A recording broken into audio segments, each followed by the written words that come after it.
Kanina, anong unang-unang anong unang-una na tinatakbuhan ninyo? O yung sino-sino yung pwede mag-request? ng mga ganito po. Let's say yung ganung rescue operation. Opo. Kasi ito naman ay ang to for disaster preparedness, Yes, 'di ba? opo. So ang ang unang-una na let's say nanonood sila sa atin ngayon.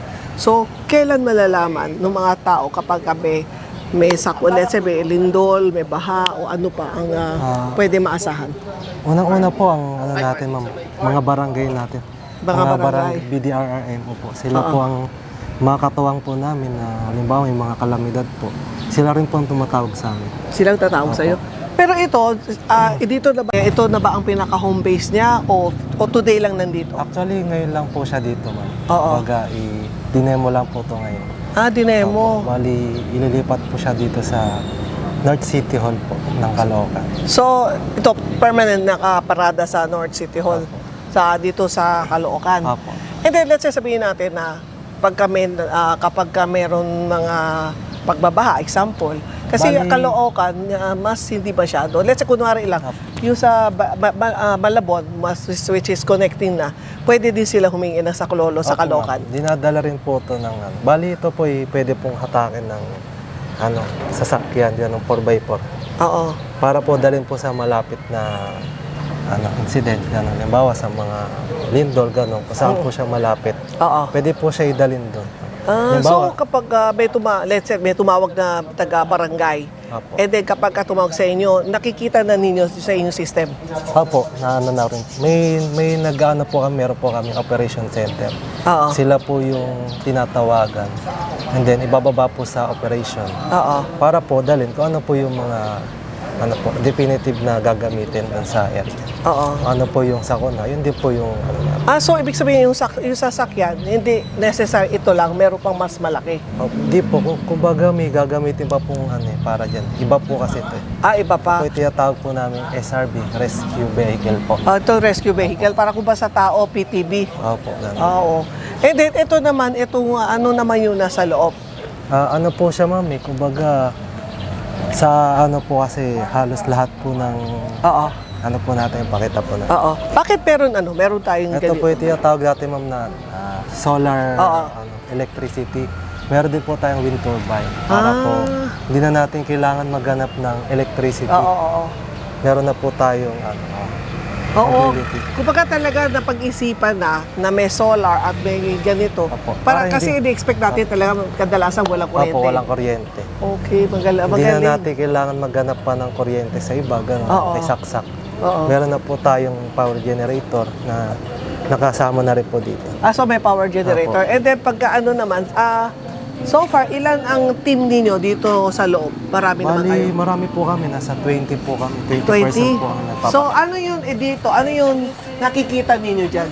Bali, meron po siyang CCTV. Oo. Tapos yung weather update po. Dito po yan.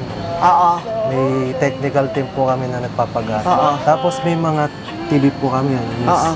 Tapos ito pong computer. Siya rin po nagpapatakbo ng lahat ng ito. So kapag kaya naka-monitor din kayo sa TV para ko at least kung May mga other news po na hindi namin nasagap. Na nasa dyan na balita pa. O kaya naman mismo yung TV anchor na humingi ng saklolo, mapapanood na ninyo. Makapanood din po. Oo. So talagang na yan, Opo. napag-aralan na mabuti. Opo. And then, nabanggit mo rin, pwede din siya para sa mga event?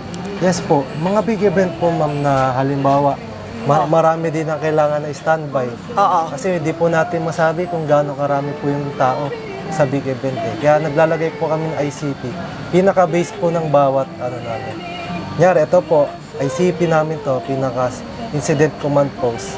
Maglalagay pa po kami ng ibang station, gano'n. Tapos, sa amin na lang po natawag. Kami po yung pinaka-center. Katulad nung nakaraan, yung Quiapo Day. Opo. May mga ganun po na pwede po kayo maglatag sa So yung ganung klase na alam natin masyadong matao na Opo. magkaroon ng Para ito po kasi siya, mamonitor niya po yung buong area. And then dito naman, para sa inyo, o let's say kung ma-rescue nyo, dyan muna Opo. ilalagay. Actually, meron din po kami dito, ma'am, na Oo. restroom, mga first aid area. Oo. Kagaya niyan po. Kompleto na rin po siya ng gamit. Meron na rin po kami lutuan dito pa lang. May lutuan na rin. Opo. And then itong drone na to, gaano kataas o gaano kalapat? Actually, ma'am, nag-ano siya ng nasa 2 kilometer po ang kaya niyang... 2 kilometer. Tapos, nakakapagbitbit din po siya ng gamit na nasa 2 kilo po. Oo. Kaya kanina, Meron po siyang bitbit na... Pwede siya magbitbit niyan. Oo. Tapos, ito po yung tinatawag namin first aid area. Oo. Kompleto po siya ng gamit. Meron po kaming... ito po, fire blanket. Tapos, fire ito blanket. pong water helmet namin. Oo. Tapos, meron din po kaming ascending, descending. Ito po yung tinatawag na rappelling. Oo. Tapos, first aid po. Meron din po kami mga first So, aid. yan ang mga first aid na Yes, naka-ready na.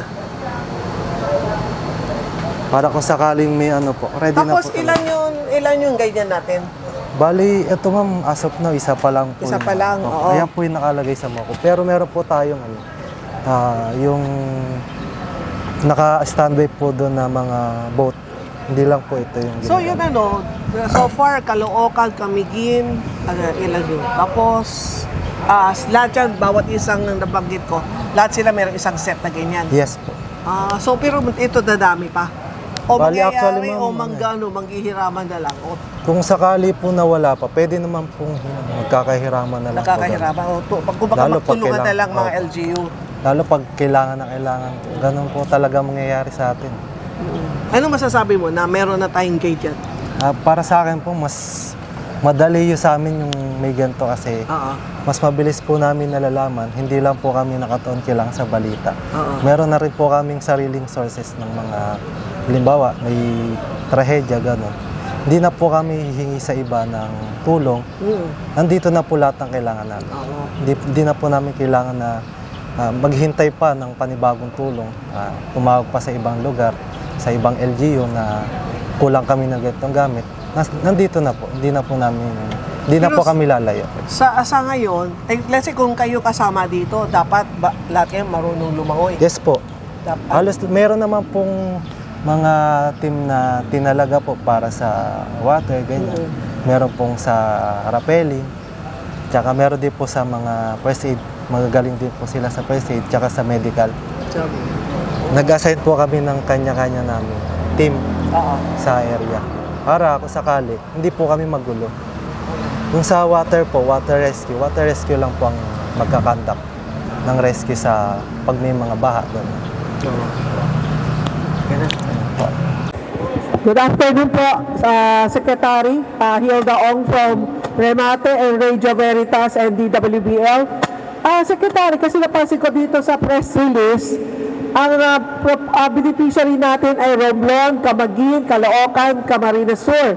My question or curiosity, alam po natin every time na may bagyo, ang unang-una na binabantayan natin ay Marikina. Bakit hindi kasama ang Marikina dito sa ating partnership?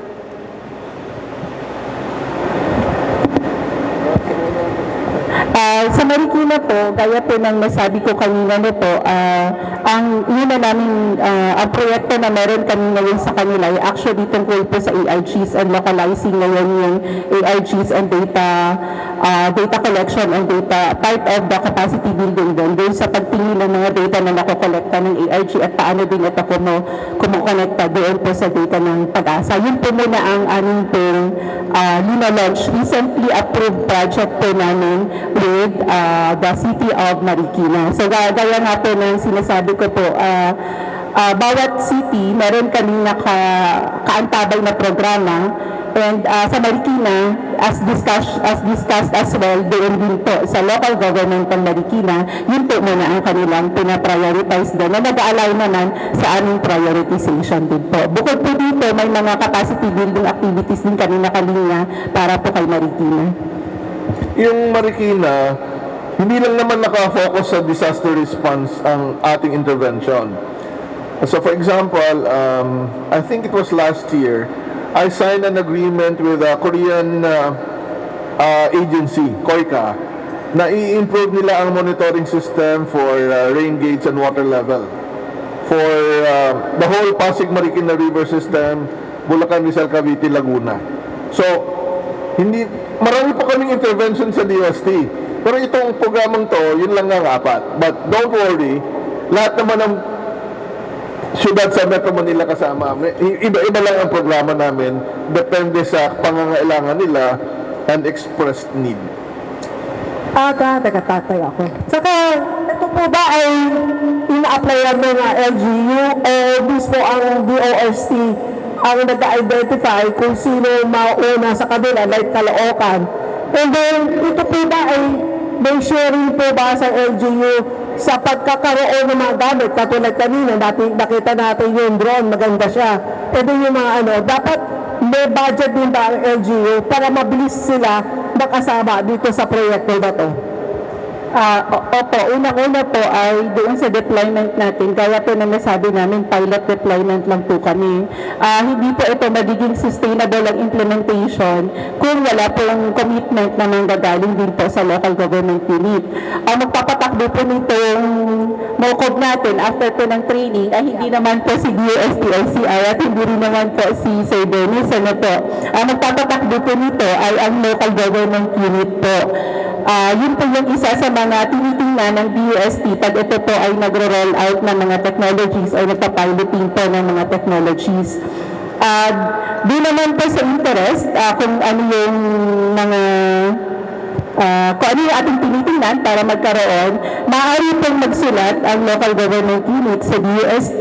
Kami din naman po, bukod doon sa nagsusulat sila, parte din po ng amin pong mandato